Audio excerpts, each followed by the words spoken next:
सावधान और बचना चाहिए। आचार्य भगवान कहते हैं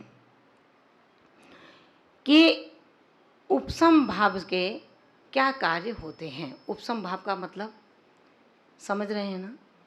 जहाँ पर हमने कषाय आदि को दबा दिया है, जहाँ पर हमने अपनी इच्छाओं को दबा दिया है, जहाँ पर हमने अपनी दुष्प्रवृत्तियों को दबा दिया है, ऐसा जो उपसम भाव है, वो उपसम भाव क्या कार्य करता है? आचार्य भगवान 52वीं कारिका में कहने चलते हैं।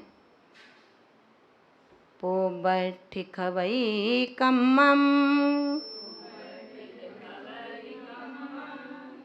पविसदृणो देदि अहिणवं कम्मं देदि तहा उपसमो भावो।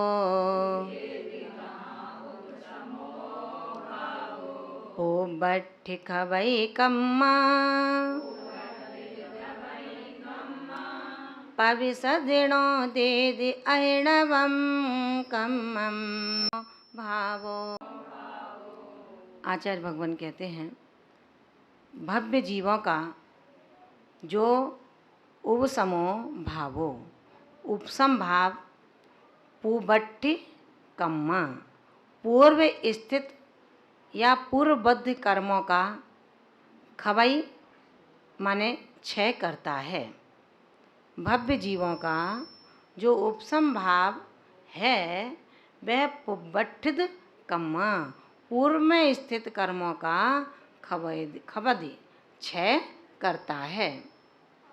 और अहिणवम कम्मम, जो अभिनव यानी कि नवीन कर्म हैं, उन कर्मों को पविसदु ऋणो देदी, प्रवेश नहीं देता है।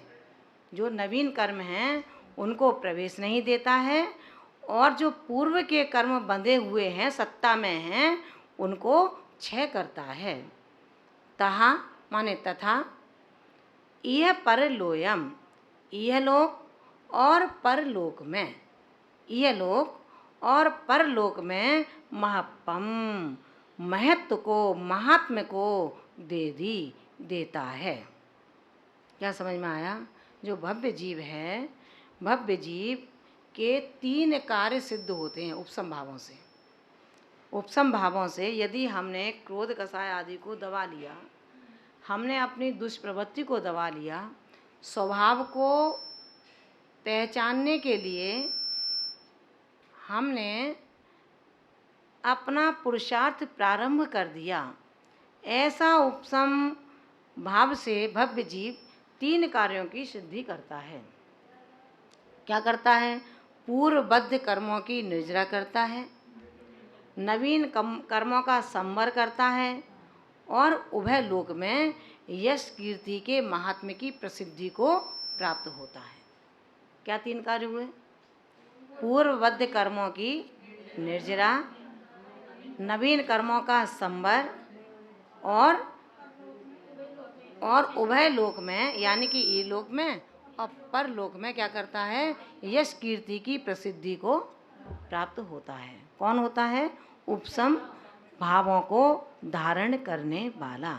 अभी उपसम सम्यक दृष्टि नहीं बन पाया, लेकिन उपसम भाव जहाँ उसके प्रारंभ हो गए, जहाँ उपसम भाव प्रारंभ हुए हैं, वो कहते हैं आचार्य देव कि हे भव्यात्माओं, इसलिए आप भी उपसम भावों को प्राप्त करो।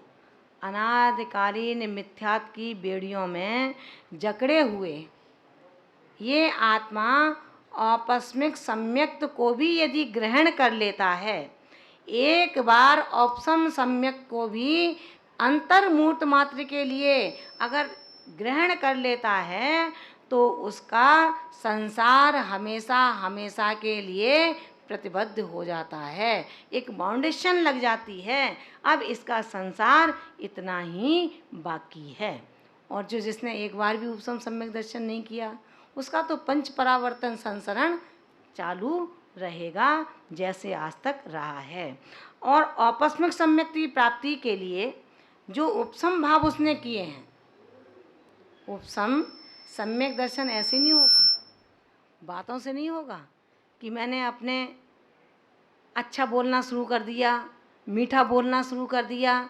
अरे भैया, अंदर अंगारा जल रहा है, ऊपर से मिट्टी रख दी तो क्या हुआ? अंगारा जलेगा नहीं क्या? कभी भी ध्यान रखना, कीचड़ में यदि गेंद फेंकी हो तो क्या बात उछाल भरेगी?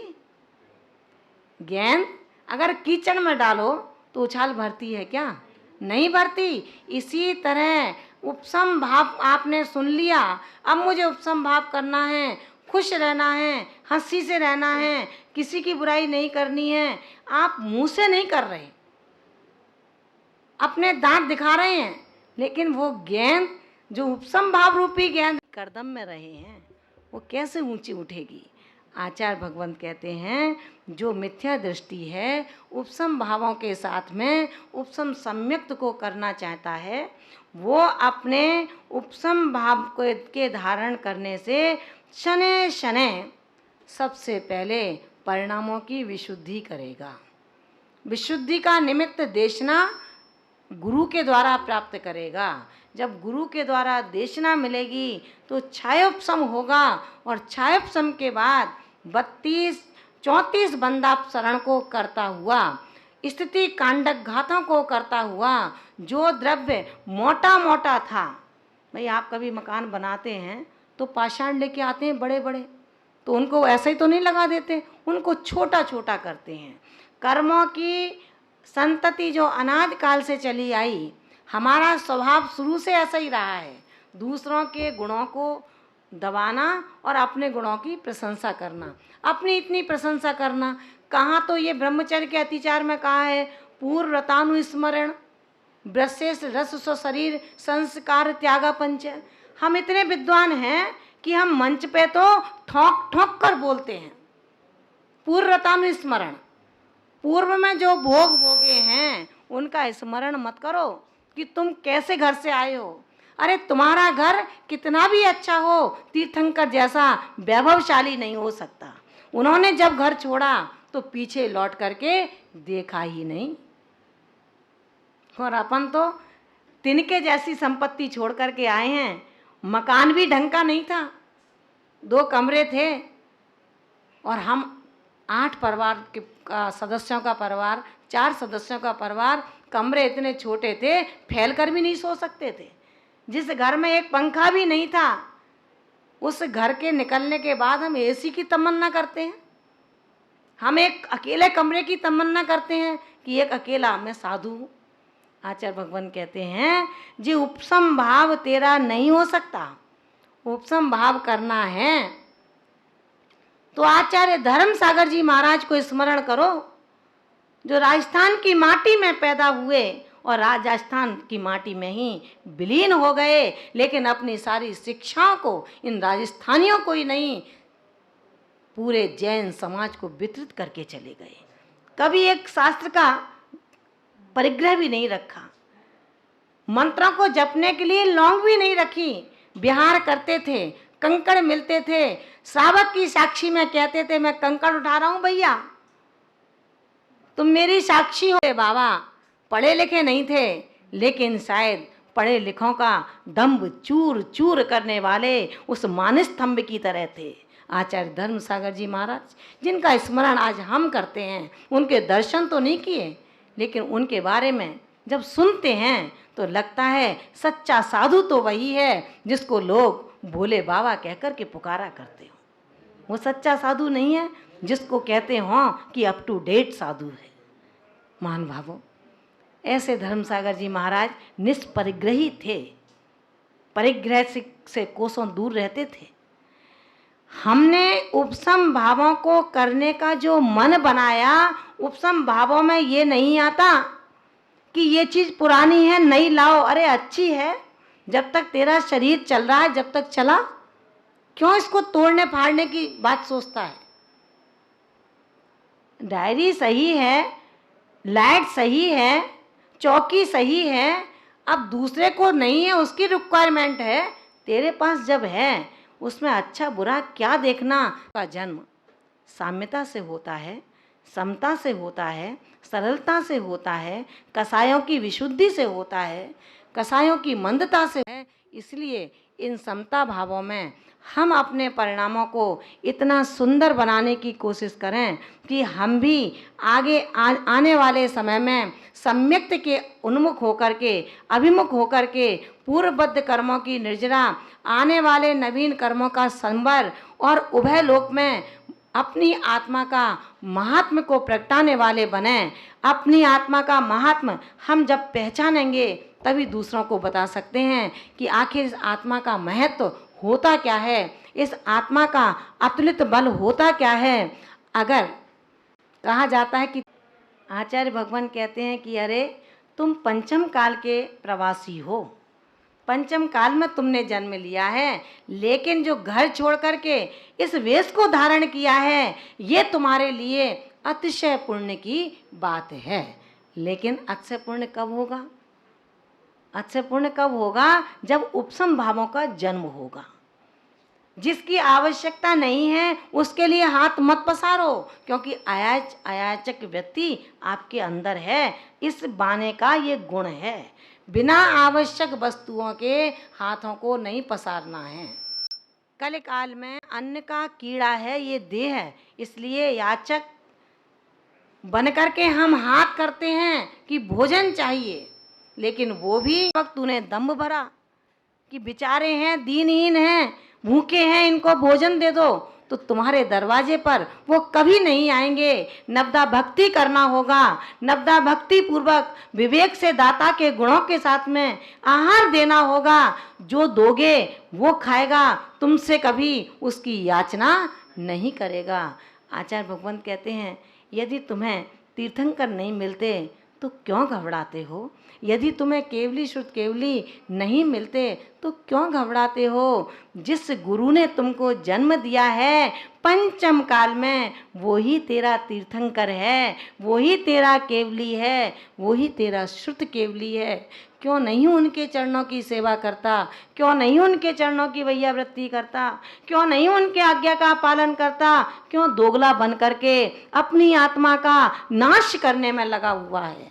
आचार्य भगवान कहते हैं कि वो गुरु गुरु हैं, वो द्वार हैं, दीवार नहीं है। ऐसी जिन्होंने हमको ये मार्ग दिया है, हमको जीने का आयाम दिया है, श्वासें भरने के लिए हमें तरीके दिए हैं, ऐसी गुरु माँ जिनको हम आज माँ कहते हैं, लेकिन ये आसमां से भी बहुत विशाल है। उनके लिए कुछ पंक्तियाँ लिखी हैं, वो आपके लिए सबके लिए रखती हूँ। पंचाचार का पालन करती हमसे भी करवाती हो, अब पीड़क बन कर के गुरु माँ दोष मेरे उगलाती हो। अब पीड़क बन कर के गुरु माँ दोष मेरे उगलाती हो। अंदर है मजबूत हाथ हो, अंदर है मजबूत हाथ, ऊपर अनुशासन की चोटें, आगम समझा समझा करके दूर करें नित ही खोटें, आगम समझा समझा करके दूर करें नित ही खोटें। पर वैभव में नहीं अटकती, निज वैभव को रखा संभाल, स्वानुभूत मेरी संपत्ति है, उसमें रहती सदा खुशहाल। स्वानुभूत मेरी संपत्ति है, उसमें रहती सदा खुशहाल। गुरु चरणों का करूं आचरण हो, गुरु चरणों का करूं आचरण, आत्म प्रदेश संभाल करूं, गुरु हेतु से शिव सेतु का सुंदर पथ तैयार करूं। गुरु हेतु से शिव सेतु का सुंदर पथ तैयार करूं। परम पूज्य सिद्धांत रत्न गणनी आर्य का विशुद्धमती माता जी का जैसा नाम है, उनका काम और उनके परिणाम ठीक वैसे ही हैं। क्योंकि जब मछलियों के समूह में मछलियों के नज़दीक रहने वाले बगुले का ज्ञान मछलियों को हो सकता है, तो क्या हम शिष्याओं को अपनी गुरु माँ का ज्ञान नहीं हो सकता कि वो कैसी हैं? कोई बताने की, छपाने की आवश्यकता नहीं है कि वो किस तरह से अपने व्रतों के नियमों की मर्यादाओं का पालन करती हैं। आर्यिका के पद के होने के बाद इतनी आर्यिकाओं को 50 वर्ष तक अपने साथ रखना, मैं समझती हूँ ये सबसे बड़ी बात और सबसे बड़ी महिमा इस पंचम काल में उनके गीतों को गाती है। और यही कारण है जब उनके इस तरह के गीत होते हैं तो अनायास मुँह से शब्द निकलते हैं। वो 2 पंक्तियाँ आपके बीच में और रखना चाहूँगी, 2 लाइनें जो मेरे मन में आई थी। गुरु माँ विशुद्धमती जी के गीत नित गाएंगे। गुरु माँ विशुद्धमती जी के गीत नित गाएंगे।